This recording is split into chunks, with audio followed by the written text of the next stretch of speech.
여러분 안녕하십니까? 2023년 제35주차 8월 28일에서 9월 2일 사이의 주간 정세 동향에 대해서 말씀드리겠습니다. 먼저 정치 분야입니다.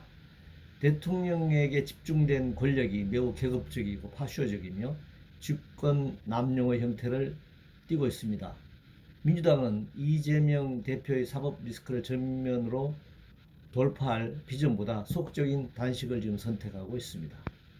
대통령 중심제 하에서 상권 분립과 균형 무너지기 쉽고 대통령의 거부권 행사로 다수 야당이 통과시킨 법조차 무력화되고 있는 실정입니다.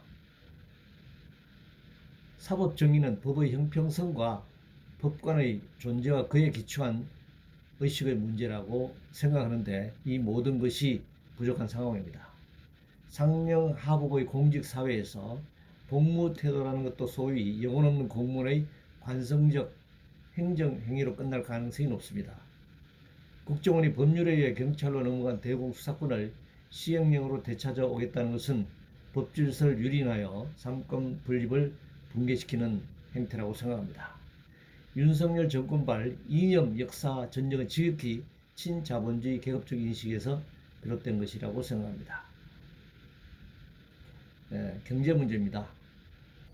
2024년 긴축 재정은 재벌 부자 감세 기조 속에서 노동자 서민의 주머니를 더 쥐어짜겠다는 것입니다. 조세 감면과 산업에 대한 지원 확대는 노동과 자본 간 분배 관계를 악화시킬 것입니다. 금리와 물가 인상 속에서 정부와 민간 모두 긴축해야 한다는 주장이 강하게 나오고 있습니다. 한편으로 소비를 장려해야 한다는 모순된 주장도 있습니다. 결국 구체 증가로 이어질 수밖에 없을 것입니다. 자본이 좀 더 손쉬운 방식으로 착취하기 위해 산업화에서 전지구적 금융화를 추진하고 있고 한국도 그에 편성하고 있습니다. AI를 통한 생산 역량 증가 역시 디지털 기술만이 부과될 뿐 배제되는 노동자나 새로 등장하는 플랫폼 자본에 의해 수탈당하는 노동자들은 드러나지 않고 있습니다. 한전 적자의 대부분은 기업의 혜택을 주는 낮은 전기료 때문입니다. 정치인 사장이 문제가 아니라 정경유착의 문제라고 생각합니다. 정치와 선거를 빌미로 거대한 토목공사가 진행되면 자원이 비효율적으로 분배되고 재정 부담이 커질 수밖에 없습니다. 재벌들의 사회적 공헌활동은 그들이 노동자, 소비자, 중소, 하청업체로부터 착취 수탈하는 것에 비하면 세 발의 피라고 할 수 있습니다. 사회 문제입니다. 공교의 멈춤을 넘어 교육노동자 총파업으로 단결권과 정치적 권리를 획득해야 할 때입니다. 교사들이 광장에 나옴으로써 폐쇄된 학교, 죽은 교육을 되살리고 학교를 바로 세울 수 있을 것입니다. 자본 언론들은 끊임없이 부동산 공급을 늘리고 거래를 활성화시키기 위해 각종 규제를 철폐할 것을 주장하고 있습니다. 비대면 진료 외치기 전에 공공의료제도와 지역 주치 활성화를 통해 대면 진료부터 제대로 할 수 있는 조건을 만들어야 할 것입니다. 보험료 올리고 수급 연령 뒤로 미루는 안은 개혁이 아니라 계약입니다. 정부 역할을 분명히 할 때입니다. 정부가 국민연금에 대한 재정 지원 없이 국민연금 개혁 운운하는 것은 잘못된 일입니다.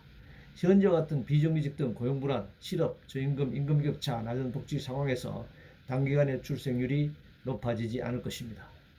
정치 권력으로부터 공영방송 독립, KBS 시청자나 구성원이 운영진을 선출해야 할 것입니다. 청소년 범죄, 처벌만으로 문제가 해결되지 않는다는 점을 분명히 인식할 필요가 있습니다. 가정, 학교, 사회 속에서 폭력, 차별, 배제가 일반화되어 있다면 범죄는 사라지지 않을 것입니다. 높은 노인 빈곤율 속에서 정년 연장, 노인 일자리 문제가 시급한 현실입니다.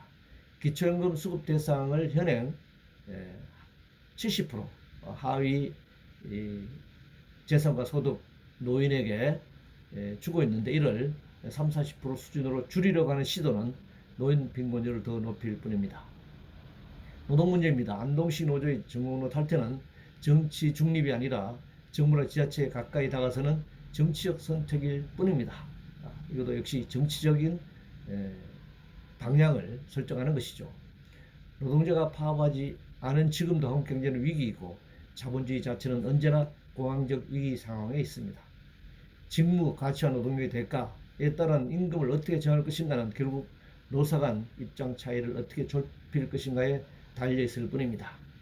AI, 로봇 등 기술 혁신이 진행될수록 새로운 일자리가 창출되기도 하지만 한편으로 구조조정을 통해 일자리가 줄어들 것입니다. 노동시간을 획기적으로 단축해 일자리를 나눠야 할 것입니다. 전임자 확보 등 노사관계는 힘의 관계에서 결정됩니다. 전임자를 둘러싼 언론의 보도 행태는 특별한 경우를 침소 봉대하는 경향이 매우 높다고 생각합니다. 생태 환경 문제입니다. 윤석열 정권은 후쿠시마 핵 오염수를 방사능 처리수로 바꿔 부르며 일본의 홍보대사 노릇을 하고 있습니다. 핵 오염수가 아니라 핵 폐기물로 불러야 할 것입니다. 핵 오염수는 핵 폐기물이자 핵 쓰레기라는 점을 분명히 할 필요가 있습니다. 새만금을 다시 자연상태 즉 갯벌로 되돌려 놓는 것이 답입니다. 세계적인 갯벌을 복원하는 것이 관광을 중심으로 한 친환경 지역 개발에 도움이 될 것입니다. 서울시 쓰레기 소각장 주민의 동의를 얻기 위해서는 피해 보상 등 대책이 마련돼야 할 것입니다. 그러나 근본적인 문제는 쓰레기를 줄이는 것과 재활용 대책을 수립하는 일입니다. 국제 문제입니다. 북한 주민의 인권 문제에 개입하려면 실질적으로 제도적이고 물리적인 수단이 있어야 합니다. 그렇지 않으면 북한 인권법의 실효성은 없으면서 남북 간 긴장만 조성하게 될 것입니다. 한미 3국이 현재의 한미 1미 동맹을 한미 삼각 군사 동맹의 준하는 수준으로 격상시키면서 자연스럽게 북중 관계가 강화되는 모습입니다. 당연히 북러 관계도 강화될 수밖에 없습니다. 간토 대학살 100년 일본 제국주의 침략과 치비의 역사가 청산되지 않았다는 점을 극명하게 보여주는 사례라고 할 수 있습니다. 이상으로 2023년 제35주차 8월 28일에서 9월 2일 사이의 주간 정세 동향에 대해서 말씀드렸습니다.